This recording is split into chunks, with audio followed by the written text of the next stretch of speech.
My mom always told me looks is not going to get you anywhere, but being pretty is a job.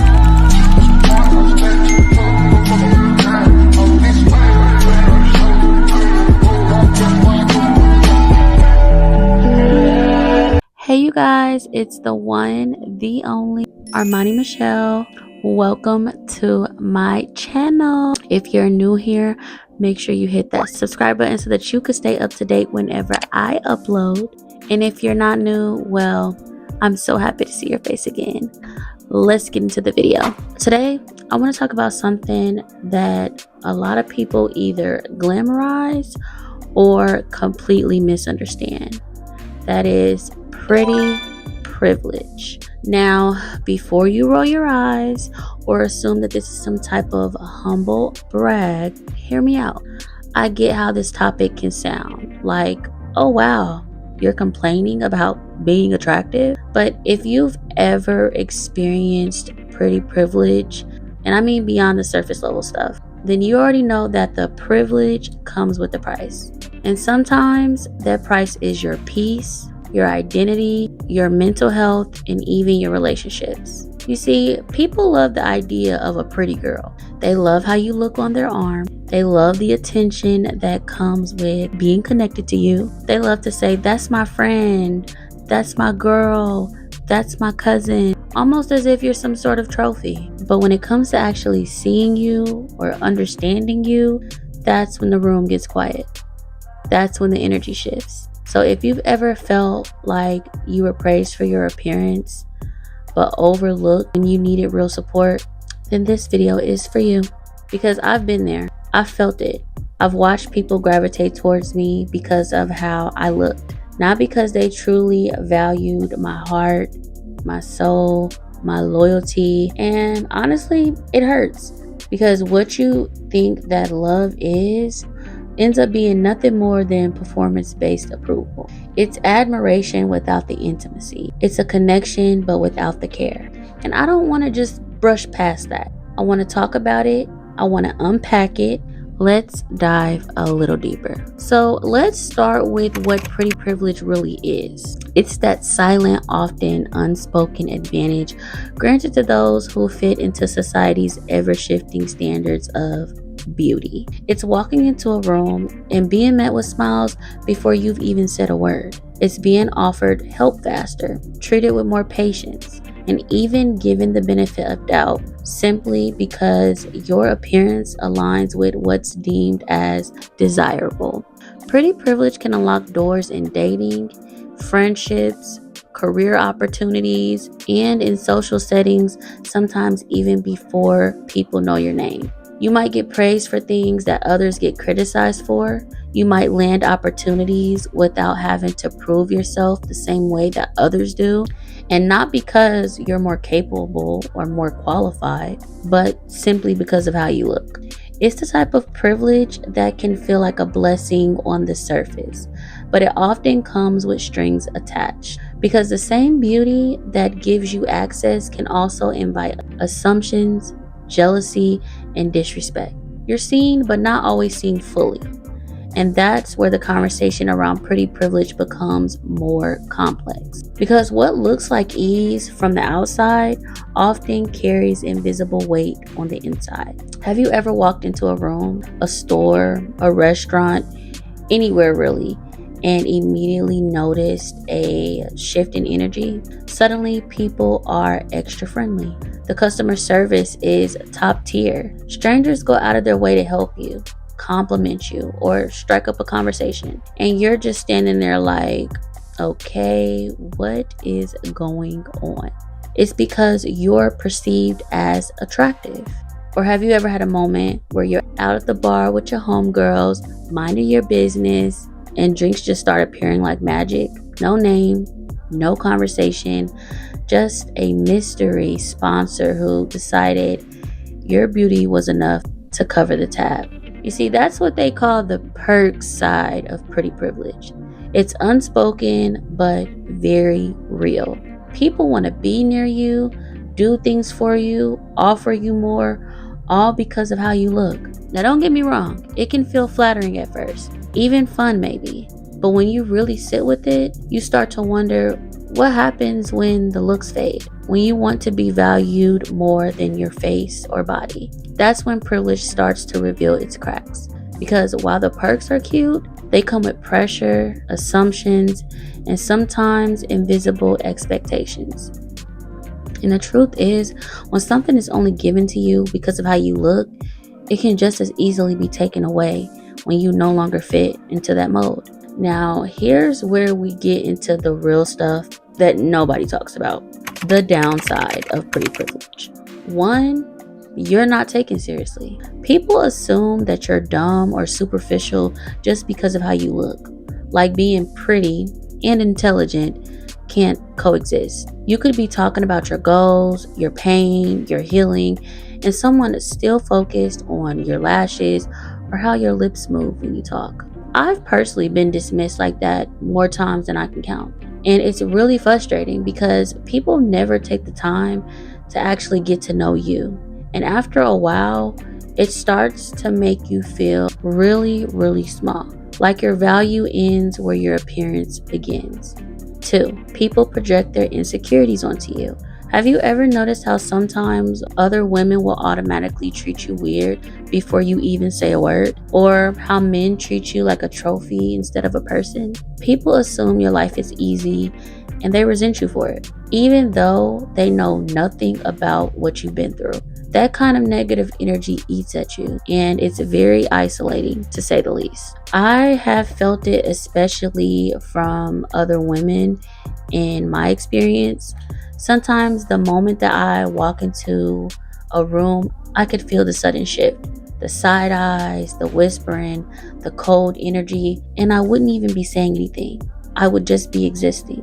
And yet, that alone was enough to make strangers uncomfortable. No matter how warm, how friendly, or humble I tried to be, my presence disrupted something in them. And for the longest time, I would dim my light to make other people feel comfortable. I'd shrink, stay quiet, dull down my personality, even sometimes hiding my confidence just so I wouldn't be too much. But you know what I say to that now? Never again. I'm done tucking away my shine to make other people feel secure in their dullness. My beauty, my confidence, and my energy are not threats. They're evidence of the work that I've done to love myself, and I won't apologize for that. If my presence makes someone feel uncomfortable, then that's a mirror for them, not a burden for me. I've learned that shrinking doesn't create peace. It just feeds insecurity, and I was never meant to blend in. I was only meant to stand out. 3, hypersexualization. You stop being seen as a person and start getting treated like a fantasy. Suddenly, your body isn't your own. It becomes a topic, a target, a conversation even. You post a cute picture and boom, it gets sexualized. You wear something that makes you feel confident and it's treated like an invitation or an open door to disrespect. And then if you speak up about it, you're gaslit. You're told that you're asking for the attention and that you should just take it all as a compliment.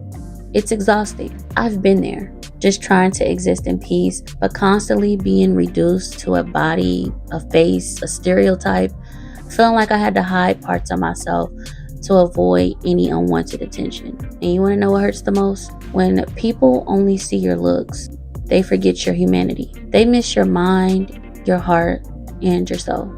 4, attracting the wrong people. Yeah, the attention comes, but it's not always the kind that you want. Some people just want proximity for clout, for sex, for aesthetics. Some just want to say that they had you or experienced you without ever trying to really get to know you. And that doesn't just happen in dating. It shows up in friendships too. I've had women latch onto me not because they value who I was, but because they thought that my looks could get them into certain rooms or around certain people. It was less about the connection between them and I, and more about an aesthetic association. Being friends for the vibe, for the photo ops, and for what I presented physically, not for me as a person. I've even been in situations where so-called friends would try and hook me up with their homeboys or cousins without even asking how I felt about it beforehand. like I was some kind of prop or prize to be handed out. It felt like I was being pimped out almost, and it was very violating to say the least. And then there's the constant comparing. Women who stand next to me and instantly start sizing themselves up, making backhanded comments or projecting their insecurities onto me. And I found myself in those awkward, uncomfortable moments where I felt like I had to downplay my looks, dim my energy, or deflect compliments just so I wouldn't make them feel small. There's also a love bomb ghost cycle that I feel like a lot of women who've experienced pretty privilege have experienced too. I've unfortunately attracted people who were never genuinely interested in me. They liked the idea of me, they liked what I presented, and that doesn't just hurt, it confuses your sense of worth. It makes you question whether anyone would still choose you if you weren't pretty in their eyes. This is the part that hurts the most for some of us. When you feel that shift, maybe you gained a little weight, maybe you're tired, maybe you're burnt out, depressed, and you don't have the energy to keep up with your appearance like you used to. Maybe you just became a mom and your priorities shifted. Life got real. Life got loud for a moment. And suddenly, the compliments stop. The stares don't last as long. The energy you used to command when you entered a room is different. It's like people can't see you anymore because you don't match the version of you that they had up on a pedestal. But let's be clear about one thing. You are still you. Your heart didn't change, your value didn't drop, and your worth didn't go anywhere. But to the world, you're no longer shiny enough to keep their attention. And that realization is brutal, because once you stop performing, once you stop curating this perfectly polished version of yourself, the world gets quiet. People back off. The people who once praised you start to look through you like you've expired or something. Then it leaves you almost wondering if they ever really saw you in the first place, or if it was always just an image. I've felt that shift. I've lived it. And that mess will have you spiraling if you don't have a strong, solid foundation within yourself. If you don't know who you are beyond the likes, the stares, the comments, it'll have you questioning your beauty, your worth, and your presence. But let me tell you something. You are not your maintenance. You are not your lashes or your waistline or the lighting hitting you right. Your beauty is not a trend, and your worth doesn't expire when the world stops clapping. And if you can still love yourself in silence, when the crowd dies down, when the attention fades, that's power. That's where the real glow lives. Not in being seen, but in being whole. But here's the part where we take our power back. Because baby, we are so much more than what we look like. 1, shifting your focus inward. I had to strip everything back. No filters, no fluff, no validation from outside, just me. And one day I asked myself, if I wasn't cute, if I wasn't the girl who turns heads, who would I truly be? That's when the real healing started for me. I started pouring into my mind, into my peace, into my growth. I read more, I journaled more, I prayed, I cried, I laughed, and I let myself feel. And through all of that, I realized that the most beautiful version of me had nothing to do with how I looked. It's how I loved. It's how I nurtured. It's how I kept showing up even when I was tired, broken, or doubted. 2, redefining value. My value is no longer based on how many likes I get. It's not about how many men want me or how often people stop to say, gosh, you're so pretty. My value is how I carry pain with grace. It's how I choose kindness even when I've been hurt. It's how I love on my kids, take care of my home, chase my goals, and fight through depression and disappointment without anyone knowing. That can't be seen in a selfie. That isn't always captured on camera, but that is where the power lives. 3, attracting better connections. When you stop leading with your image and start showing up as you, messy, raw, real, you lose some people. And that's okay, because the ones who fall off, they were only clapping for the costume, honey. Now, I crave substance in all of my connections. People who see my heart before they see my waistline. People who love my energy, not just my aesthetic. People who aren't just trying to have me on their arm, but actually want me in their life. 4, letting go of the pressure. I used to feel like I had to be on, prepped, pretty, approachable all the time. Perfect face, perfect outfit, perfect posture, like I was walking through life on display. Now, I release all of that pressure. I'm still beautiful when I'm in sweatpants. I'm still valuable when I'm crying. I'm still worthy when I'm not in performance mode. There's really a sense of freedom knowing your worth doesn't live in other people's perception of you. That is where the power lies, in rest, in softness, and in truth. Now, I know this topic may not have been for everybody. It might not have necessarily touched every single person watching this, but I made this video for her, the one who felt the shift, the one who realized that pretty privilege doesn't protect you from pain. It doesn't guarantee love. It doesn't keep people around. And when it fades, or when people think it fades, you start to see the difference between who was really for you and who was just consuming you. If you're in that space right now, comparing, questioning, grieving that old version of you, I just want you to know your beauty didn't disappear. It just evolved. And more importantly, your worth was never rooted in your looks to begin with.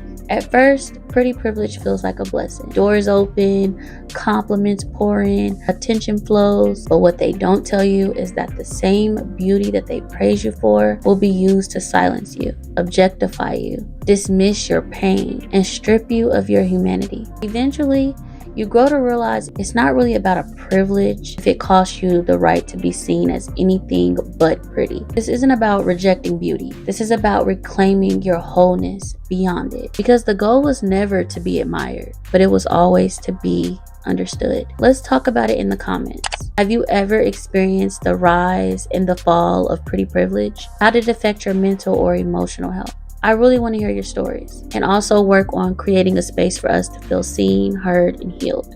If you've made it to the end of this video, thank you. Like, seriously, thank you for holding this space with me. I know this video is a little different from the others, so I really am thankful that you stayed to listen, and I thank you for even being open to this kind of conversation. I don't take it lightly at all. If you haven't done so already, make sure you hit that like button, subscribe to my channel, and turn your notifications on so that you'll be notified the next time that I upload. This won't be the last deep conversation that we have, so stay tuned in. I appreciate each and every one of you, and I'll see you guys in the next video.